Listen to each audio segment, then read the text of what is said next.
പ്രിയപ്പെട്ടവരെ നമസ്കാരം. ഡോക്ടർ സൈജു ഖരിതാനി. നമ്മളുടെ ഇടയിൽ ഉറക്കമില്ലാതെയാകുന്ന ആളുകളുടെ എണ്ണം അനുദിനം വർദ്ധിച്ചു വരികയാണ്. പലതരത്തിലുള്ള മാനസിക പ്രയാസങ്ങളും മറ്റിതര കാരണങ്ങളാലും ഉറക്കം നഷ്ടപ്പെട്ടു പോകുന്ന അനേകം പേരുണ്ട്. അപ്പോൾ ഇന്നത്തെ ഈ വീഡിയോ ചർച്ച ചെയ്യുന്നത് നമുക്ക് ഒരു നല്ല ഉറക്കം എങ്ങനെ ഉണ്ടാക്കാൻ കഴിയുമെന്നുള്ളതാണ്. കാര്യം നമ്മളുടെ മനസ്സും ശരീരവും ഒരുപോലെ റെസ്റ്റ് എടുക്കുന്ന ഒരു സമയമാണ് ഈ ഉറക്കം. ആ ഒരു റെസ്റ്റ് പൂർണ്ണാർത്ഥത്തിൽ കിട്ടിയില്ലെങ്കിൽ അടുത്തടുത്ത ദിവസത്തെ നമ്മുടെ പ്രവർത്തനങ്ങളെയെല്ലാം അത് സാരമായി ബാധിക്കും. അതുപോലെ ഒട്ടനവധി ശാരീരികമായ പ്രയാസങ്ങൾ ഈ ഉറക്കം നഷ്ടപ്പെടുന്നവർക്കുണ്ടാകും. പ്രമേഹം, അതേപോലെ സ്ട്രോക്ക് ഉണ്ടാകുക, ഹൃദയത്തിന് ഉണ്ടാകുന്ന അസുഖങ്ങൾ, ഇങ്ങനെ ഒട്ടനവധി അസുഖങ്ങൾ ഈ ഒരു ഉറക്കം നഷ്ടപ്പെടുന്നതിലൂടെ. അതുകൊണ്ട് ഈ വീഡിയോ നിങ്ങൾ പൂർണ്ണമായിട്ടും കാണണം. നിങ്ങളുടെ പ്രിയപ്പെട്ടവരിലേക്ക് ഈ വീഡിയോ ഷെയർ ചെയ്യണം, കമൻറ്റ് ചെയ്യണം, ലൈക്ക് ചെയ്യണം.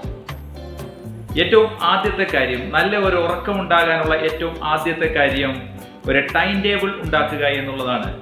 ഒരു കൃത്യമായ ഉറക്കത്തിനുള്ള ടൈം ടേബിൾ, ഇന്ന സമയത്ത് കിടക്കണം എന്നുള്ള ഒരു ടൈം ടേബിൾ ഉണ്ടാക്കുക. അത് വർക്കിംഗ് ഡേയിലും അല്ലാതെ ഓഫ് ഡേയിലും അടക്കം ഒരാഴ്ചയിൽ 7 ദിവസവും മാസത്തിലെ മുഴുവൻ ദിവസങ്ങളുമായി ക്രമീകരിക്കുന്ന ഒരു ടൈം ടേബിൾ.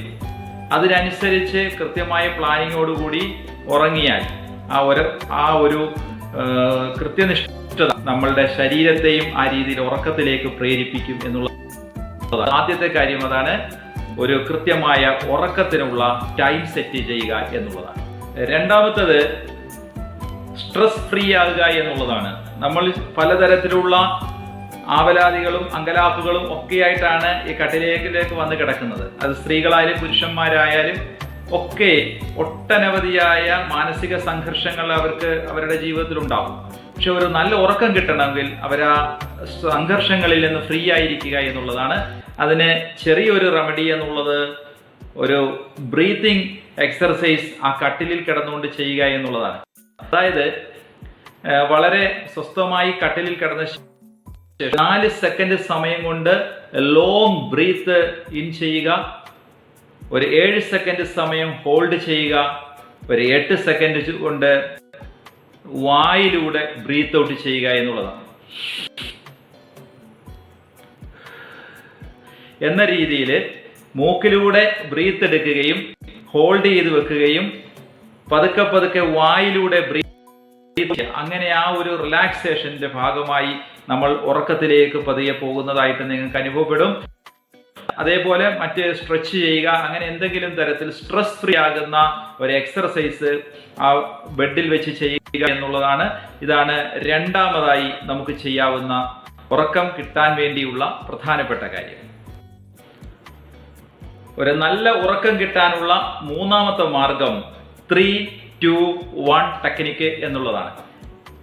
3 hours മുമ്പ്, 3 മണിക്കൂറിന് മുമ്പ് കട്ടിയുള്ള ആഹാരങ്ങളും അത്തരത്തിലുള്ള ശരീരത്തിന് ഭാരമാകുന്ന ഭക്ഷണ സാധനങ്ങളൊക്കെ നിർത്തുക എന്നുള്ള 3 മണിക്കൂറിന് മുമ്പ്.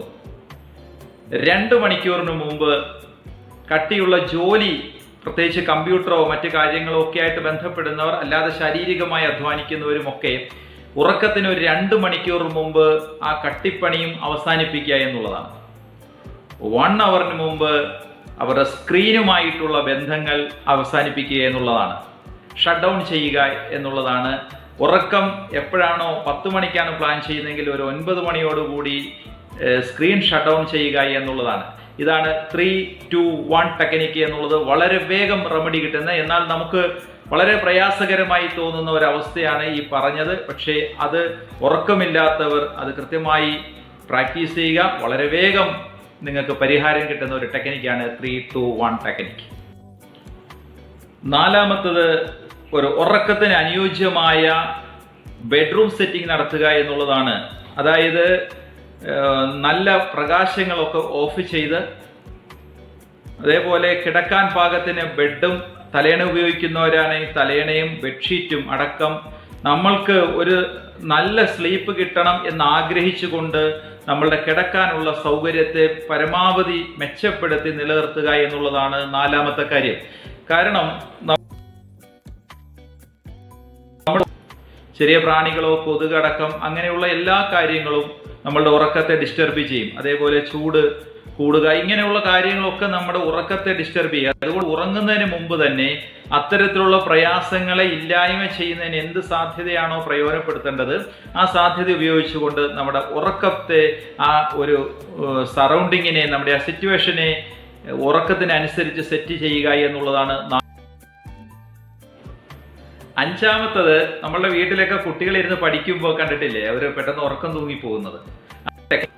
അതേ ഒരു ടെക്നിക്കാണ് അഞ്ചാമത്തത്, ഒരു പുസ്തകം എടുത്തു വെച്ച് വായിക്കുക എന്നുള്ളതാണ്. കാരണം പുസ്തകവും ബ്രെയിനുമായിട്ടാണ് ബന്ധം. ഈ ബ്രെയിനിനകത്തിലേക്ക് നമ്മൾ ഈ വായിക്കുന്ന കാര്യങ്ങൾ പതിയുമ്പോൾ ഒരു റിലാക്സേഷൻ ഉണ്ടാവുകയും പതുക്കെ പതുക്കെ നമ്മൾ കൂടുതൽ ഇൻട്രസ്റ്റ് വായിക്കുന്നതിന് പകരം അല്പം ടഫായിട്ടുള്ളതോ മനസ്സിലാക്കി കൊണ്ടുപോകുവാൻ പ്രയാസമുള്ളതോ ആയ പുസ്തകങ്ങൾ വായിക്കുമ്പോൾ കൂടുതൽ അത് നമ്മളുടെ തലച്ചോറിനെ ക്ഷീണപ്പെടുത്തുകയും പതുക്കെ പതുക്കെ നമ്മൾ ഉറക്കത്തിലേക്ക് പോവുകയും ചെയ്യും. ഇതാണ് അഞ്ചാമത്തെ കാര്യം. ഈ 5 കാര്യങ്ങളും നിങ്ങൾ ഉറക്കം നഷ്ടപ്പെട്ടവർ ഉടനെ തന്നെ ഒന്ന് പ്രാക്ടീസ് ചെയ്ത് നോക്കുക. തീർച്ചയായിട്ടും നിങ്ങൾക്ക് അതിനുള്ള റെമഡി ഉണ്ടാകും. ഒരിക്കൽ കൂടി ഓർമ്മിപ്പിക്കാനുള്ളത്, ശരീരം കാണിക്കുന്ന ഒരു, നമ്മളുടെ മാനസികമായ ബുദ്ധിമുട്ടിന് ശരീരം കാണിക്കുന്ന ഒരു ഇൻഡിക്കേറ്ററാണ്. ആ ഇൻഡിക്കേറ്റർ ആണ് എന്ന് തിരിച്ചറിഞ്ഞുകൊണ്ട് തന്നെ എങ്ങനെയും നഷ്ടപ്പെട്ട ഉറക്കത്തെ തിരിച്ചു പിടിക്കാനുള്ള ശ്രമം നടത്തുക. അതുകൊണ്ടും പറ്റിയില്ല എങ്കിൽ നിങ്ങൾക്ക് ഏറ്റവും അനുയോജ്യമായ സൈക്കോളജിസ്റ്റിനെയോ ഒക്കെ കണ്ട് നിങ്ങളുടെ പ്രശ്നങ്ങളൊക്കെ അവതരിപ്പിക്കുക. നിങ്ങൾക്ക് അവരതിനുള്ള പരിഹാരങ്ങളൊക്കെ കണ്ടെത്തി തരും. ഒരിക്കൽ കൂടി എല്ലാവരോടും ഈ ചാനൽ സബ്സ്ക്രൈബ് ചെയ്യാനുള്ളവർ ദയവായി സബ്സ്ക്രൈബ് ചെയ്യുക.